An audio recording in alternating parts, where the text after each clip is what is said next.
آپ سب ایک دوسرے کو کہیں خداوند آپ کو برکت دے.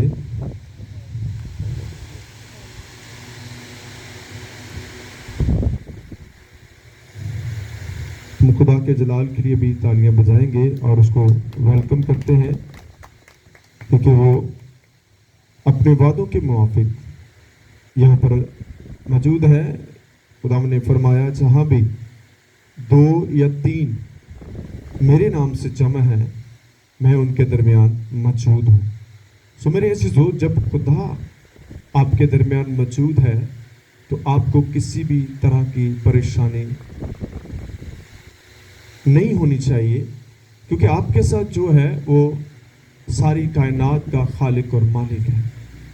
آپ خدا کو جانیں اس کے کلام کے وسیلہ سے، کیونکہ خدا کا کلام جو ہے وہ خدا کی قدرت کو بیان کرتا ہے.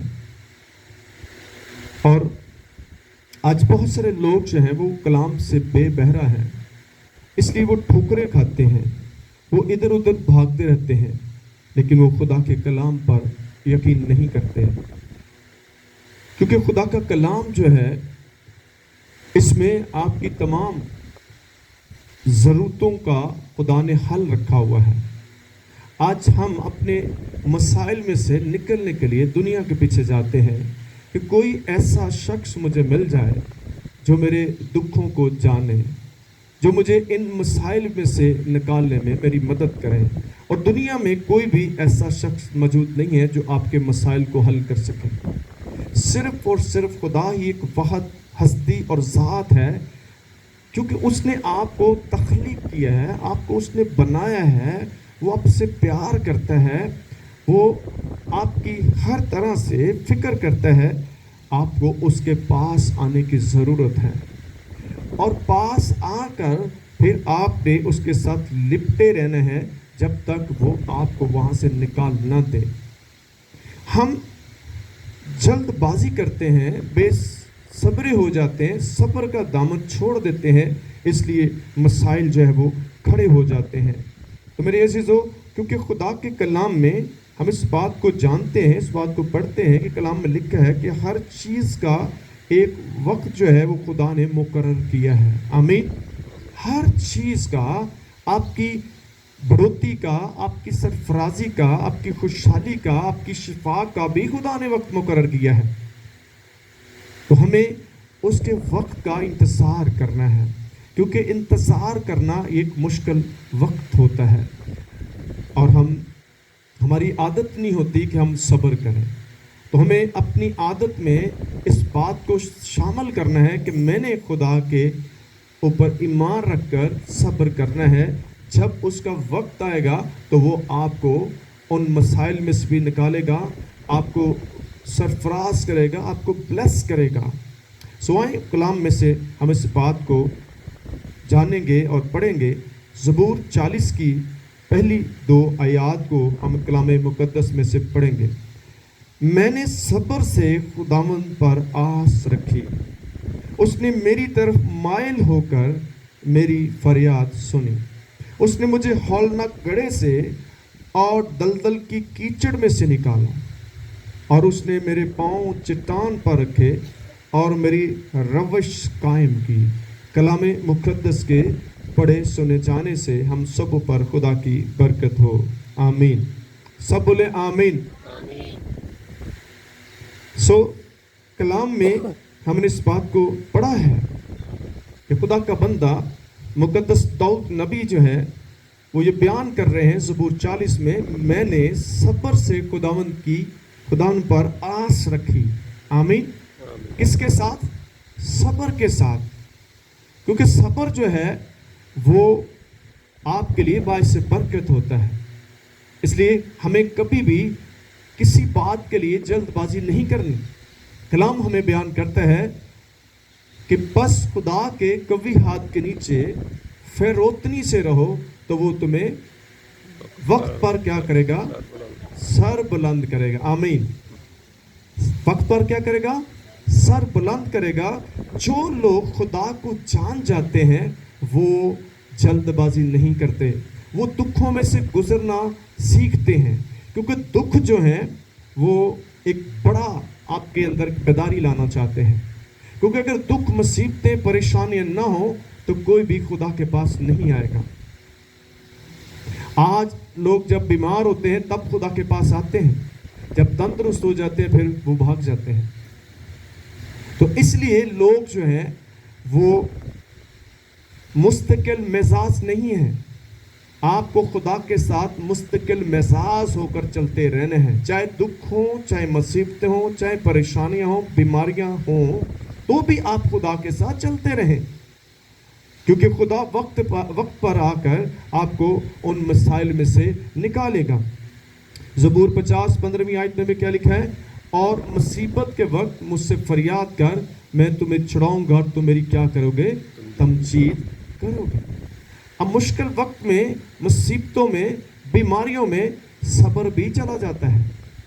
کن کا چلے جاتا ہے؟ جن کے ایمان کمزور ہوتے ہیں. لیکن جن کا ایمان مضبوط ہوتا ہے وہ مقدس ایوب کی طرح بنتے ہیں. کتنی مصیبت ان پر آئی، 7 بیٹے 3 بیٹیاں ان کی ایک دن میں ان کی ڈیتھ ہوئی، ان کا گھر ختم ہو گیا، ان کے مال مویشی سارے مر گئے، نوکر مر گئے، ایون کہ ان کے بدن پر بڑے بڑے نسور بھی آ گئے، پھوڑے نکل آئے، تو بھی انہوں نے خدا کی راہ کو نہیں چھوڑا. وہ خدا کے ساتھ لپٹے رہے، کیونکہ جب ہم خدا کے ساتھ چلتے ہیں تو یہ ہمارا ٹیسٹ بھی ہوتا ہے کہ ہم خوشحالی میں تو خدا کے ساتھ لپٹے رہتے ہیں، بڑی خوشیاں مناتے ہیں، بڑی شکر گزاری کرتے ہیں، لیکن جیسے ہی تھوڑا سا دکھ آتا ہے تو ہم بھاگنا شروع کر دیتے ہیں. تو یہ رویہ ایک اچھا رویہ نہیں ہے. آپ کو خدا کے ساتھ مستقل طور پر چلنا ہوگا. میں لوگوں کو مستقل خدا کے ساتھ چلتا ہوا نہیں دیکھ رہا. وہ وقتی آتے ہیں، اپنے مطلب کے ساتھ خدا کے ساتھ چلتے ہیں، جب مطلب نکل جاتا ہے تو پھر تو کون تے میں کون. اس لیے آج خدا کے لوگ جو ہیں وہ سرفراز نہیں ہیں، ان کے گھروں میں بلیسنگ نہیں ہے، برکت نہیں ہے تو وہ خدا کے، لیکن حالت ان کی وہ نہیں جو خدا کے لوگوں کی ہونی چاہیے. یسوع مسیح نے فرمایا جو ڈالی مجھ پہ قائم ہے وہ پھل بھی لائے گی، چونکہ جب تم بہت سا پھل لاتے ہو اس سے میرے باپ کا جلال ظاہر ہوتا ہے. آمین. تو آپ کی سرفرازی میں، خوشحالی میں خدا کا جلال جو ہے وہ ظاہر ہوتا ہے. اس لیے آپ کو درخت میں پیوستہ رہنا ہے. 12 مہینے تو کوئی بھی درخت پھل نہیں دیتا کہ 12 مہینے پھل دیتا ہے. اس لیے آپ کو بھی ویٹ کرنا ہوگا تاکہ آپ کو خدا پھلدار بنائے. اس لیے خدا کا بندہ کہتا ہے میں نے صبر سے خدا ان پر آس رکھی، یعنی وہ انتظار کر رہا ہے، ویٹ کر رہا ہے کہ کب خدا جو ہے مجھے اس مشکل سے یا اس پریشانی سے نکالے. اور اس کے صبر کا اب دیکھیں رزلٹ آنے لگا ہے، کیونکہ خدا بھی دیکھتے ہیں کہ ہم کتنا وقت خدا کے ساتھ گزارتے ہیں. مصیبتیں، دکھ، بیماریاں جو ہیں یہ ہمیں خدا کے نزدیک لاتی ہیں تاکہ ہم خدا کی رفاقت میں رہیں. آمین. تو کیا ہوا جب انہوں نے صبر سے خدا ان پر آس رکھی تو کیا ہوا؟ آنسر آیا، جواب آیا. ہم خدا کے جواب کا انتظار نہیں کرتے کیونکہ ہمارا ایمان اتنا سٹرونگ نہیں ہوتا اور ہم جلدی جلدی اس مشکل سے نکلنے کی کوشش کرتے ہیں اور خدا سے دور چلے جاتے ہیں. اور خدا سے دور جانے سے آپ کے مسائل بڑھنا شروع ہو جاتے ہیں، آپ کی مصیبت کا وقت بڑھ جاتا ہے. کلام میں کیا لکھا ہے کرنتیوں کے خط میں؟ تم کبھی کسی ایسی آزمائش میں نہیں پڑے جو تمہاری برداشت سے باہر ہو، بلکہ خدا اس میں سے نکلنے کے لیے راہ بھی تیار کرتا ہے. آمین. آپ تھوڑا سا انتظار کریں، خدا وہاں سے آپ کو نکالنے کے لیے آپ کی مدد کر رہا ہوتا ہے. لیکن ہمیں تو اب جلدی ہوتی ہے کہ بس جلدی جلدی بس چلے جائے. ایسا نہیں ہوگا. خدا کو پتہ ہے کب کہاں آپ کو رکھنا ہے. آمین. تو کہہ لیا اس نے میری طرف مائل ہو کر میری فریاد کو سنا. آمین. کیا کیا؟ میری طرف مائل ہو کر. کب خدا کی طرف مائل ہوا؟ جب خدا کے بندہ نے صبر سے اس پر آس رکھی. میرے عزیزو، آج ہمیں بھی یہ رویہ اختیار کرنا ہوگا، ہمیں بھی یہ ایمان رکھنا ہوگا تاکہ خدا آپ کی دعاؤں کا آپ کو جواب دے سکے۔ اب جب خدا نے اس کی فریاد سنی تو کیا ہوا؟ اس نے مجھے ہولناک گڑھے سے، جب کوئی شخص کسی گڑھے میں گر جاتا ہے اس کو پھر کسی کی مدد کی ضرورت پڑتی ہے۔ آمین۔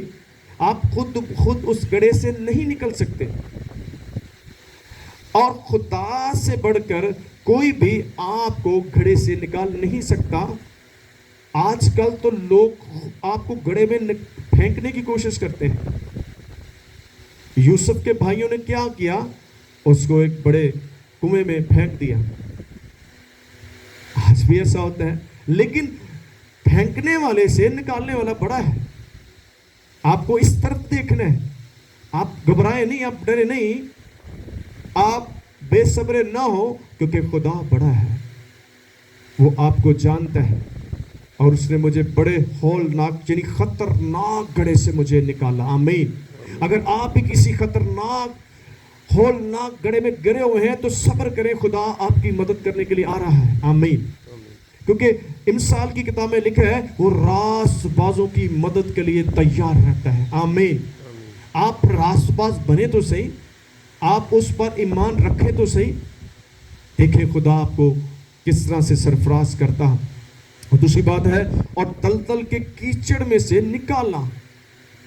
دلدل ایک ایسی جگہ ہے جب آپ اس میں گر جاتے ہیں تو اگر آپ اپنی مدد آپ کرنے کی کوشش کریں آپ اور نیچے جائیں گے، اور کوئی بھی شخص آپ کو اس دلدل سے نکال نہیں سکتا، کیونکہ جو کوئی آپ کے پاس جائے گا وہ بھی اس دلدل میں ہی پھنسے گا، اور خدا آپ کو اس دلدل سے نکالے گا۔ تاکہ بندے نے یہ گواہی دی ہے، اور دلدل کی کیچڑ سے مجھے نکالا۔ کیچڑ بھی ایک ایسی جگہ ہوتی ہے، سلپری جگہ ہوتی ہے، آپ وہاں پر چل نہیں سکتے، جیسے پھر اٹھتے ہیں پھر آپ کے پاؤں سلپ ہوتے ہیں، پھر اٹھتے ہیں پھر سلپ ہوتے ہیں، اور وہاں بھی آپ کو کس کی مدد کی ضرورت ہے۔ آمین۔ اب اگر آپ کہیں ایسی جگہ پر پھنس گئے ہیں جہاں پر کوئی انسانی مدد نہیں ہے تو پھر کون نکالے گا؟ صرف خدا ہی نکالے گا، کیونکہ اس نے وعدہ کیا ہے کہ میں دنیا کے آخر تک ہمیشہ تمہارے ساتھ ہوں۔ آمین۔ جب وہ آپ کے ساتھ ہے تو آپ کیچڑ میں گرے ہوئے ہیں، دلدل میں گرے ہوئے ہیں، تو خدا کی تعریف کرنا شروع کریں کہ میرا خدا مجھے یہاں سے نکالنے کے لیے آ رہا ہے۔ ویٹ کریں، تھوڑا سا انتظار کریں۔ اگر خدا اپنے بندہ داؤد نبی کو اس ہولناک گڑھے سے، دلدل کی کیچڑ سے نکال سکتا ہے تو وہ آپ کو بھی نکال سکتا ہے، لیکن آپ کو اس کی طرح ایمان بھی رکھنا ہے۔ ہن ایمان سڑا مڑا جا ہوندا ہے، ایسے نہیں ہوگا۔ کب تک آپ ٹوٹے ایمان کے ساتھ چلتے رہیں گے؟ اور ایسے ایمان رکھنے والوں کو خدا ابلیس جو ہے وہ اپنے مقصد کے لیے استعمال کرتا رہتا ہے، اور پھر انہیں بے دل کر دیتا ہے۔ اب جب اس نے وہاں سے نکالا ہے تو نکالنے کے بعد کیا ہوا؟ اور اس نے میرے پاؤں چٹان پر رکھے۔ آمین، ہاللیلویہ۔ چٹان کا مطلب ایک اونچی جگہ، ایک سٹرونگ جگہ، جہاں سے آپ اپنے آپ کو محفوظ سمجھیں گے۔ چٹان پر رکھے اور میری روش